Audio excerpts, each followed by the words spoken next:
है सही? वो आरएसएस का शब्द है ना, हिंदू।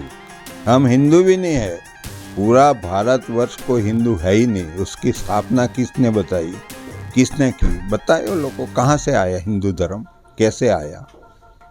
वो तो लूटने वाली पार्टी, झूठ पार्टी, लूट पार्टी और सबको डिवाइड करने वाली पार्टी, उसको मैं पार्टी नहीं मानता हूँ। वो सरकार भी नहीं मानता हूँ उसको मैं। नरेंद्र मोदी का काम है, सरदार स्टेडियम का नाम अभी नरेंद्र मोदी रख दिया है ना। वो सरदार सरोवर हमारा जो बनाया है उसका नाम भी कर देंगे नरेंद्र मोदी के।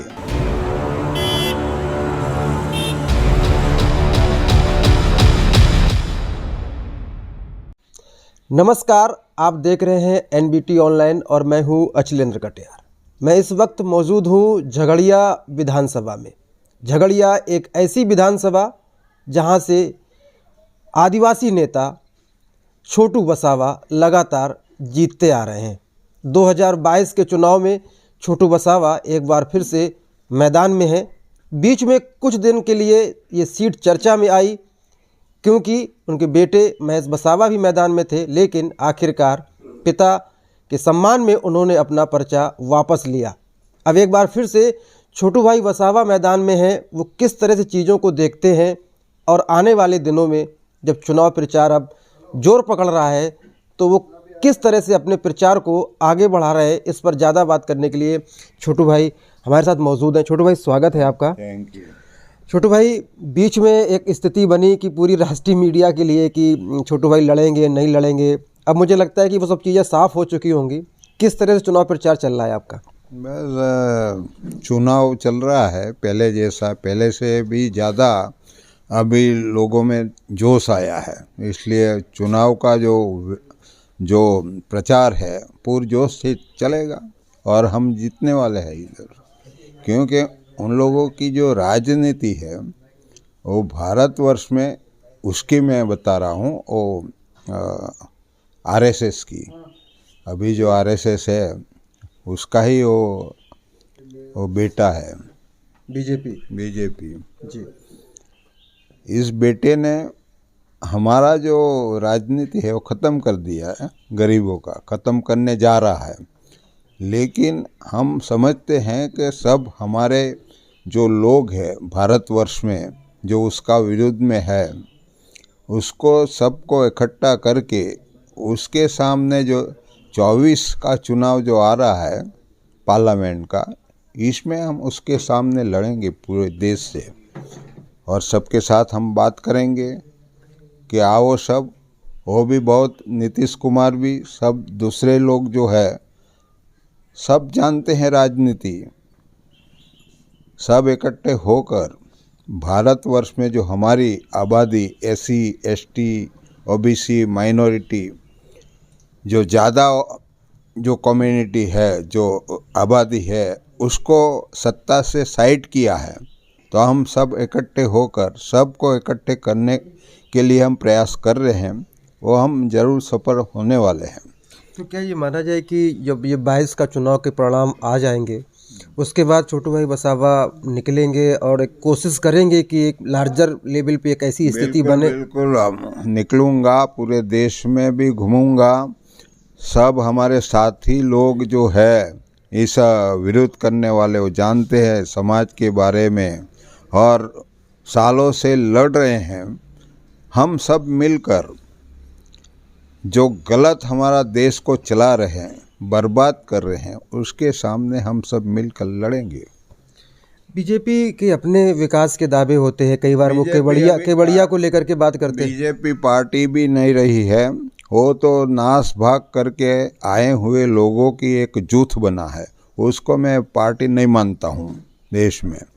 वो तो लूटने वाली पार्टी, झूठ पार्टी, लूट पार्टी और सबको डिवाइड करने वाली पार्टी, उसको मैं पार्टी नहीं मानता हूँ। वो सरकार भी नहीं मानता हूँ उसको मैं। तो क्या ऐसे में एक सवाल ये बनता है कि जिस तरह कांग्रेस के नेता, मैं कांग्रेस पार्टी पे नहीं जाऊंगा, राहुल गांधी एक कोशिश कर रहे हैं भारत जोड़ो यात्रा की, क्या वो मुहिम आपको ठीक लगती है कि कम से कम वो नफरत के खिलाफ पद यात्रा कर रहे हैं? आप कैसा देखते हैं उसको? नहीं, भारत जोड़ो यात्रा नहीं निकालना था, समाज को जोड़ना चाहिए। पूरे देश में भारत तो जुड़ा हुआ है, लेकिन समाज इधर उधर हुआ है, उसको जोड़ने की कोशिश करनी चाहिए। समाज में बंटवारा हुआ है, आप ऐसा मानते हैं? बिल्कुल बंटवारा हुआ है, वो बंटवारे को इकट्ठा करना चाहिए। किस तरह से? राहुल जी चाहते हैं देश के लोगों की जो समस्या है तो वही करना चाहिए। समाज जो बटा हुआ है उसको इकट्ठा करके, जो सामने सरकार बनी है लूटने वाली झूठ सरकार, उसको निकालने के लिए सबके साथ बात करना चाहिए राहुल जी ने। लेकिन एक सवाल और भी है कि कई बार छोटू भाई कोशिश हुई, मतलब कि एक यूनाइटेड फ्रंट बने बीजेपी के खिलाफ। आपने कहा कि 24 के पहले हम करेंगे। 1.5 साल का वक्त, आपको लगता है कि इतने दिनों में तैयारी हो जाएगी? जनता दल हो जाएगी। पहले से ज़्यादा लोग पास हो गए हैं अभी तक, मीडिया भी ज़्यादा है, इसकी वजह से जो प्रचार प्रसार जो होता है, इससे हम जल्दी जुड़ जाएंगे उसके सामने। मैं नीतीश कुमार जी पर एक सवाल लूँगा, लेकिन उसके पहले गुजरात को लेकर के बहुत बड़े बड़े दावे होते हैं विकास के। आप झगड़िया में रहते हैं और तमाम चीज़ों के तौर पर मुखर तौर पे बोलते भी है, केवड़िया का मामला हो, तमाम चीज़ें थी। आप कैसे देखते हैं 27 साल के कार्यकाल को, 27 साल के शासन को भारतीय जनता पार्टी? वो गुजरात तो विकास गुजरात में हुआ था, लेकिन वो विकास उन लोगों ने तोड़ा है, तोड़ते जा रहे हैं बीजेपी वाले। तो उसको हम समझाएंगे कि भाई अभी बंद कर दो विकास की बातों, सबका साथ, सबका विकास, सबका विश्वास अभी रहा नहीं। मोदी झूठ बोल रहा है, उसका नाला वापस लेना चाहिए, क्योंकि इस पूरी आबादी आदिवासी, एससी, एसटी, ओबीसी, माइनॉरिटी को जो परेशान होना पड़ता है, वो तो इतनी बुरी चीज़ है कि सब परेशान हो गए। हमारे लोग हमारा बजट खा जाते हैं, हमको कुछ नहीं देते हैं। वो तो नरेंद्र मोदी का काम है। सरदार स्टेडियम का नाम अभी नरेंद्र मोदी रख दिया है ना। वो सरदार सरोवर हमारा जो बनाया है उसका नाम भी कर देंगे नरेंद्र मोदी के। हमारा तो जो सरदार सरोवर नहीं था, ट्राइबल सरोवर, नवागाम डैम था, वो यहाँ का गांव जो है ना उसका नाम पे था। तो वो बदलने की ज़रूरत क्या थी? सरदार का जो स्टैच्यू था दिल्ली में बनाना चाहिए ना। आदिवासी एरिया में क्यों आ जाते हैं? हमारा ज़मीन छीना जाता है, हमारी कब्र खोदी जाती है आदिवासियों की। आज कितने परेशान हैं वहाँ पे लोग। पूरा गांव छोड़ दिया है, पूरी ज़मीन छीन ली है। ऐसा प्राइम मिनिस्टर थोड़ा चलेगा। हमारा संविधान है कि वो जो ग्राम सभा बना के उसका परमिशन लेना चाहिए ना। स्टैच्यू ऑफ यूनिटी बनाए, कोई गांव का लिया है क्या? गांव सभा ही नहीं बनाया उन लोगों ने, तो कैसे स्टैच्यू ऑफ यूनिटी ला देते हैं, कॉरिडोर ला देते हैं? ये मैंने आपका स्टेटमेंट देखा था, जब वो यूनाइटेड नेशन से वो जो सेक्रेटरी जनरल आए थे तब भी आपने विरोध किया था जी। हाँ, हमने बताया था कि भाई वो होना नहीं चाहिए, क्योंकि पर्यावरण सब खत्म हो रहा है। वो हवा, पानी, प्राणवायु तो चाहिए ना लोगों को, उसको तो ख़त्म करने की बात थी ना। इसलिए हमने ट्विटर पे बताया था कि भाई वो होना नहीं चाहिए। तो कुछ बोले नहीं इस बारे में, तो थोड़ा मोदी को झटका भी लगा था।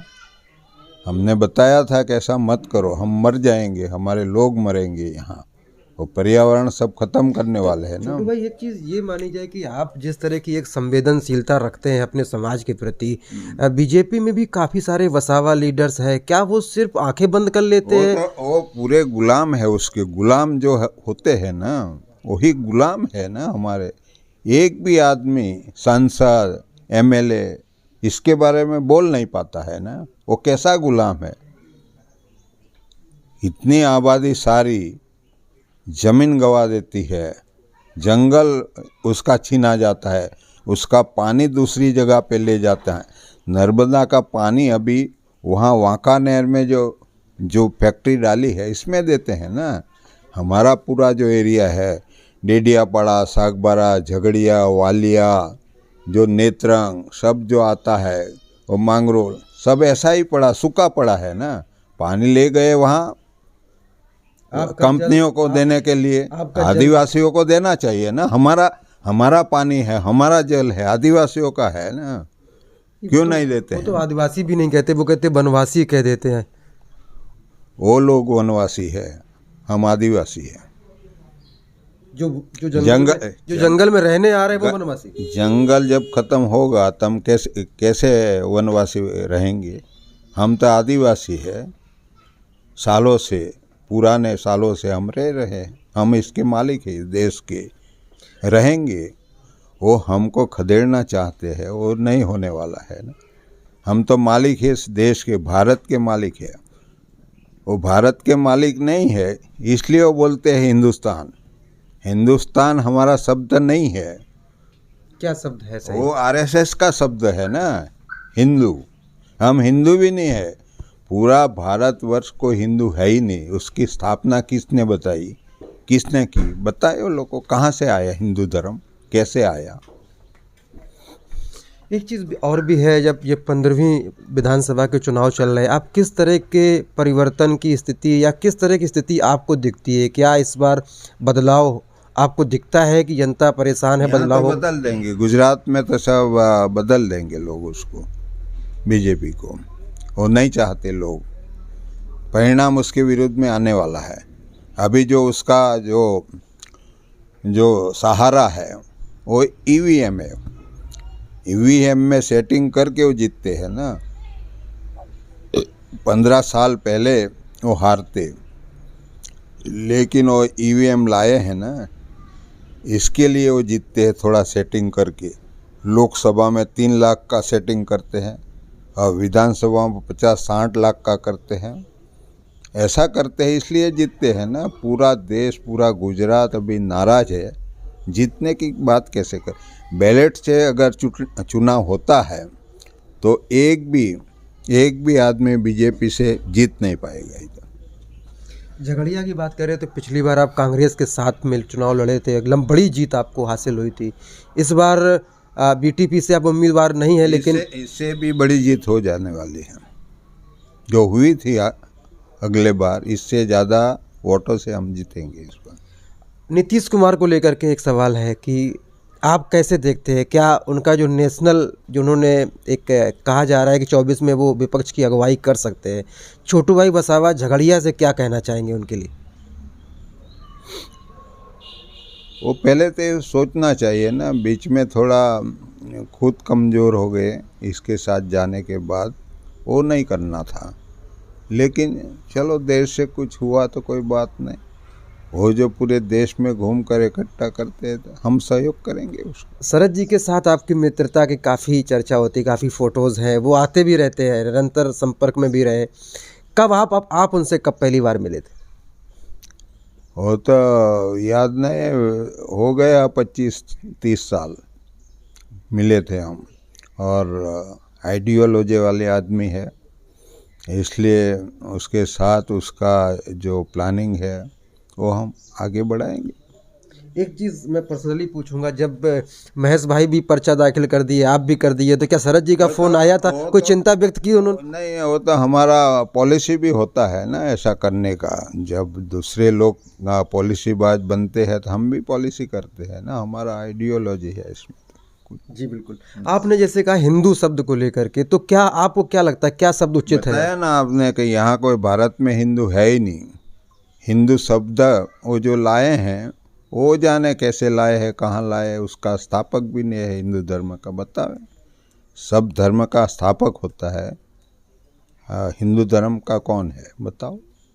किसने शुरुआत की? आपका मतलब उससे ये है कि किसने उस धर्म की शुरुआत की, ऐसा आप कहना चाहते हैं? वो तो मनु भगवान थे, उसको पूछ लेना, उसका वंशो है। उसके मनु भगवान तो है ही नहीं अभी दुनिया में, तो उसका जो वंशो जो है, वंशज, उसको पूछना। जी बिल्कुल। हाँ, तो ये थे छोटू भाई वसावा, जो झगड़िया से फिर से मैदान में हैं। उन्होंने तमाम मुद्दों पर बात की और उन्होंने साफ कहा कि जो बीजेपी का विकास है वो दावों से दूर है। और उन्होंने ये भी कहा कि इस बार झगड़िया में उनकी और भी बड़ी जीत होगी और उस जीत के बाद वो राष्ट्रीय स्तर पर विपक्ष को एकजुट करने की जो पहल है उससे भी जुड़ेंगे। आप देखते रहिए NBT ऑनलाइन, हम आप तक तमाम अपडेट्स पहुंचाते रहेंगे।